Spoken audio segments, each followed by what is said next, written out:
For over 500 years, the Roman Empire was the most powerful force on Earth. It controlled most of Europe, North Africa, and the Middle East. Its legions were legendary, a military machine that seemed unstoppable. For centuries, Rome was not just a city or an empire, it was the world. Yet, this colossal power didn't fall in some epic, final battle. It crumbled. It collapsed from the inside out. This raises a fascinating question. If Rome was so mighty, so dominant, why did it rot from within? The answer is a warning that echoes through history, and it's far more complex and shocking than you might think. Stay with me, because the story of Rome's fall is a mirror to our own times. Many people believe a simple story. Hordes of barbarians stormed the gates and burned Rome to the ground. Or maybe it was one terrible, incompetent emperor who single-handedly ruined everything. It's a neat and tidy explanation, but it's wrong. The truth is Rome was already a hollow shell long before the final invasions. Those invasions weren't the cause of death. They were just the final symptom of a terminal illness that had been festering for over a century. To understand what really happened, we have to look past the battlefield and into the heart of the empire itself, where the real destruction was taking place. The real story begins not with swords, but with money. Imagine an empire stretching across continents with a military budget that could bankrupt modern nations. That was Rome. To pay for its massive army and endless wars, the government imposed crushing taxes on its citizens, especially the farmers who fed the empire. People were literally taxed out of their homes and livelihoods, but even that wasn't enough. So, the emperors started to cheat. They began debasing their currency, mixing cheaper metals like copper into their gold and silver coins. A coin that was once pure silver was now only 5% silver. This created rampant inflation. Suddenly, people's life savings were worthless. Prices for everyday goods like bread and oil skyrocketed.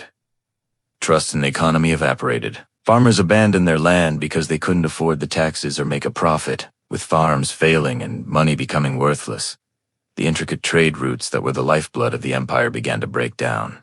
The economic engine of the world's greatest power had stalled, and it was just the beginning of the end. While the economy was bleeding out, Rome's political system was descending into chaos. In a period of just 50 years, Rome had more than 20 different emperors. This era is known as the crisis of the 3rd century, and for good reason. Being emperor became the most dangerous job in the world. Most of them were assassinated, often by their own bodyguards or political rivals. Power was no longer earned through merit or lineage. It was bought by the highest bidder or seized by the strongest general. The government became completely unstable. Decisions weren't made for the long-term health of the empire, but for short-term survival. Emperors were too busy trying not to get killed to focus on things like infrastructure, law, or economic policy. The Senate, once the proud heart of the Republic, was reduced to a rubber-stamp institution with no real authority. The political foundation of Rome had turned to sand. With the economy and politics in shambles, the legendary Roman military began to weaken. For centuries, the legions were made up of proud Roman citizens, fighting for the glory of their homeland. But as the empire decayed, Roman citizens no longer wanted to join the army. The pay was bad, the work was dangerous, and there was little honor left in serving a corrupt state. So, who would defend the vast borders? Rome turned to mercenaries. They hired foreign soldiers, often from the very barbarian tribes they were supposed to be fighting. This was a fatal mistake. These soldiers had no loyalty to Rome, only to the gold in their pockets and the generals who paid them. Military discipline, once the hallmark of the legions, completely eroded. The army became a collection of private militias loyal to individual commanders, not the state. With a weak and unreliable military, Rome's vast borders, stretching thousands of miles, were left vulnerable and poorly protected, just waiting for a push. Another huge problem was the empire's sheer size. Rome had grown too big for its own good. In an age without email or phones, communication was painfully slow. A message from Rome to Britain could take weeks, or even months. It was impossible to govern such a vast and diverse territory effectively from a single capital. The emperor couldn't respond to crises in time, so local governors and generals started acting like kings in their own right. ignoring orders from Rome. Recognizing this impossible task, Emperor Diocletian made a fateful decision. He split the empire in two. There would be a Western Roman Empire, ruled from cities like Rome and Milan, and an Eastern Roman Empire, ruled from the new, wealthy city of Constantinople. While this was a practical solution, it had the unintended effect of concentrating the empire's wealth, talent, and best defenses in the east.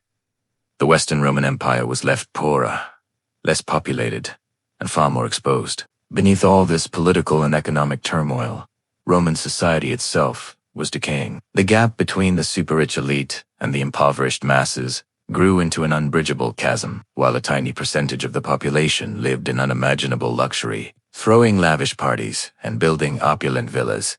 The majority of Roman citizens struggled in poverty. They lost faith in their government, their leaders, and the old Roman values of duty, honor, and civic responsibility. Why sacrifice for an empire that seemed to care so little for you?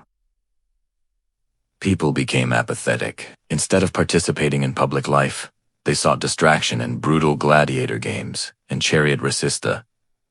Infamous, bread and circuses, entertainment and survival replaced any sense of shared purpose. The social glue that had held the diverse peoples of the empire together for centuries had dissolved. Rome was no longer a united people. It was a collection of individuals just trying to get by. So, with its economy shattered, its government corrupt, its military broken, and its society fragmented, the Western Roman Empire was a giant on its last legs. Only then did the final blow come. The so-called barbarian invasions were not a sudden attack, but a series of migrations and incursions by tribes like the Goths, Vandals, and Franks, who were often fleeing other conflicts, like the advance of the Huns. A healthy Rome could have easily managed these movements, but this Rome was sick and weak. It couldn't defend its borders anymore.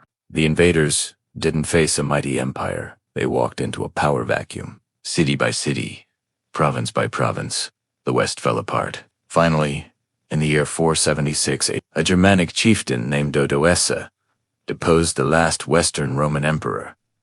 A young boy, ironically, named Romulus. There was no epic battle for Rome. No heroic last stand. The world's greatest empire didn't end with a bang. It ended with a quiet, exhausted whimper. The fall of Rome teaches us a powerful and timeless lesson. It wasn't destroyed by an external enemy. It collapsed slowly, piece by piece, from the inside. The invasions were just the final vultures circling a body that was already dead. Its downfall was caused by economic inequality, political corruption, social decay, and a loss of shared identity. A civilization, no matter how powerful, is a fragile thing. And as the historian Will Durant wrote, a great civilization is not conquered from without until it has destroyed itself from within. This story from 1,500 years ago forces us to look at our own world. Do you see any parallels between Rome's decline and the challenges we face today? Let me know your thoughts in the comments below.